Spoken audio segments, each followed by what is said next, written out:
Hi, Bob Paskins here, sales consultant and creator of the Growth Matrix, where we look to elevate salespeople and sales processes to achieve desired growth.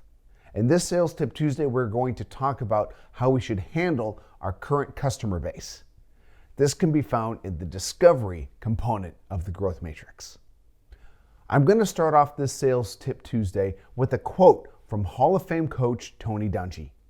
When asked about how he treated his players, Coach Dungy would say, "I need to treat everyone fairly, but that does not mean I treat them equally."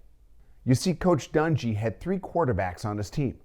The first one was Peyton Manning.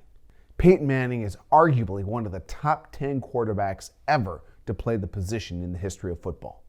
Naturally, he was the starter, but the team had 2 other quarterbacks, a second-team quarterback named Jim Sorgi, and a rotating group of guys who were the third-string quarterback. As Coach Dungy said, he treated all of them fairly, but did he treat them equally? Did he give all 3 quarterbacks equal playing times during the games or during practice time? No, he didn't. During practices, Peyton Manning took roughly 80% of the practice reps. Jim Sorgi, the backup, got roughly 15% of the practice reps, and the third-string quarterback barely got any practice reps at all. Was this fair? Yes. Each quarterback knew the role they were going to play and the importance to their organization. Was it equal? No. Peyton Manning was the starting quarterback and received different treatment because of his significant importance to the success of the team. This is similar to how you should look at your client base. Should you treat all of them fairly? Absolutely. You have the responsibility to provide the necessary services required to meet their needs. Should they be treated equally? No, not necessarily. For me, I broke my clients into 3 specific tiers. The first tier were my top clients. These are the clients who brought in roughly 70% of my revenue. My goal was to overserve them, make them feel like VIP clients. I went out of my way to personally see that their needs were met. They received my utmost attention.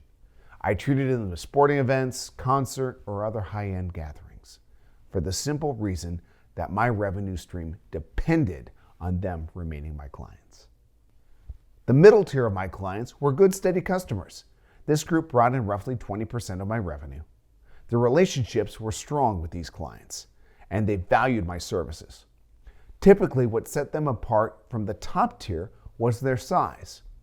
However, because they felt like partners, I would get referrals from this group at a regular basis. The bottom tier of my clients, roughly the bottom 30% of my client roster, only generated approximately 2% of my revenue stream. We would still provide good service for them, but typically I would not go above and beyond. Actually, my goal was to transfer the relationship to the service department to handle the account. They would still get excellent service from our support personnel, allowing me not to get bogged down, but to spend time working on the other top 2 tiers of my clients or getting other top prospects. So here's a sales tip. First, look to categorize your clients into different tiers. Then look to overserve the top tier, maintain strong relationships with the second tier, and transfer the bottom tier to the service team or someone else within the organization. If you or your company would like more information on my services or would like a free 30-minute consultation, feel free to reach out to me through my website at bobpaskins.com. Thanks for watching.